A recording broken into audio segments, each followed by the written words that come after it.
ನಮಸ್ಕಾರ. ಪಂಜಾಬ್ ತಂಡಕ್ಕೆ ಎಂಟ್ರಿ ಕೊಟ್ಟರು ಶ್ರೇಯಸ್ ಅಯ್ಯರ್. ಐಪಿಎಲ್ ಆಕ್ಷನ್ ಅಲ್ಲಿ ವಿಶ್ವ ದಾಖಲೆ ನಿರ್ಮಿಸಿದರು ಅಯ್ಯರ್. ಹಾಗಾದ್ರೆ ಸುದ್ದಿಯ ಸಂಪೂರ್ಣ ಮಾಹಿತಿ ಏನು ಎಂಬುದನ್ನು ತಿಳಿಸ್ಕೊಡ್ತಾ ಹೋಗ್ತೀನಿ. ಹಾಗಾಗಿ ದಯವಿಟ್ಟು ಈ ವಿಡಿಯೋವನ್ನ ಕೊನೆವರೆಗೂ ನೋಡಿ. ಹೌದು, ತನ್ನ ನಾಯಕತ್ವದಲ್ಲಿ ಕಲ್ಕತ್ತಾ ನೈಟ್ ರೈಡರ್ಸ್ ತಂಡವನ್ನ ಚಾಂಪಿಯನ್ ಮಾಡಿದ್ದ ಶ್ರೇಯಸ್ ಅಯ್ಯರ್ ಈ ಬಾರಿ ಹೊಸ ತಂಡದ ಪರ ಕಣಕ್ಕಿಳಿಯುವುದು ಖಚಿತವಾಗಿದೆ. ಪಂಜಾಬ್ ಕಿಂಗ್ಸ್ ಹಾಗೂ ಡೆಲ್ಲಿ ಕ್ಯಾಪಿಟಲ್ಸ್ ನಡುವೆ ಜಿದ್ದಾಜಿದ್ದಿನ ಹೋರಾಟದಲ್ಲಿ ಅಂತಿಮವಾಗಿ ಶ್ರೇಯಸ್ ಅಯ್ಯರ್ ಪಂಜಾಬ್ ತಂಡವನ್ನ ಸೇರಿಕೊಂಡಿದ್ದಾರೆ. 2 ಕೋಟಿಯ ಮೂಲ ಬೆಲೆಯೊಂದಿಗೆ ಹರಾಜಿಗೆ ಬಂದಿದ್ದ ಅಯ್ಯರ್ ಅವರನ್ನ ಖರೀದಿಸಲು ಆರಂಭದಿಂದಲೂ ಪಂಜಾಬ್ ಕಿಂಗ್ಸ್ ಹಾಗೂ ಡೆಲ್ಲಿ ಕ್ಯಾಪಿಟಲ್ಸ್ ನಡುವೆ ತೀವ್ರ ಪೈಪೋಟಿ ನಡೆಯಿತು. 2 ಫ್ರಾಂಚೈಸಿಗಳು ಬಿಟ್ಟು ಬೇರೆ ಫ್ರಾಂಚೈಸಿಗಳಿಗೆ ಅವಕಾಶವೇ ಸಿಕ್ಕಿರಲಿಲ್ಲ.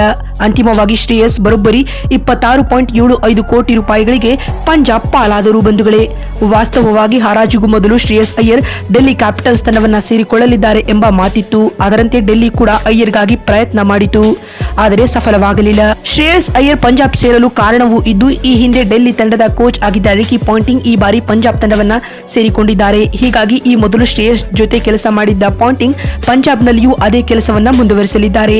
ಶ್ರೇಯಸ್ ಅಯ್ಯರ್ ಇದುವರೆಗೂ ಐಪಿಎಲ್ ಅಲ್ಲಿ ನಾಯಕನಾಗಿ ಯಶಸ್ವಿಯಾಗಿದ್ದಾರೆ. ಅಯ್ಯರ್ ತಮ್ಮ ನಾಯಕತ್ವದಲ್ಲಿ ಕಲ್ಕತ್ತಾ ನೈಟ್ ರೈಡರ್ಸ್ ತಂಡವನ್ನ ಚಾಂಪಿಯನ್ ಮಾಡುವುದರ ಜೊತೆಗೆ ಡೆಲ್ಲಿ ತಂಡವನ್ನ ಒಮ್ಮೆ ಫೈನಲ್ಗೆ ಕೊಂಡೊಯ್ದಿದ್ದರು. ಅಂದರೆ ಒತ್ತಡದ ನಡುವೆಯೂ ತಂಡವನ್ನ ಹೇಗೆ ನಡೆಸಬೇಕೆಂಬುವ ಕಲೆ ಅಯ್ಯರ್ಗೆ ಚೆನ್ನಾಗಿ ತಿಳಿದಿದೆ. ಇದಲ್ಲದೆ ಅಯ್ಯರ್ ಬ್ಯಾಟ್ಸ್ಮನ್ ಆಗಿಯೂ ತಮ್ಮ ಛಾಪು ಮೂಡಿಸುವಲ್ಲಿ ಯಶಸ್ವಿಯಾಗಿದ್ದಾರೆ.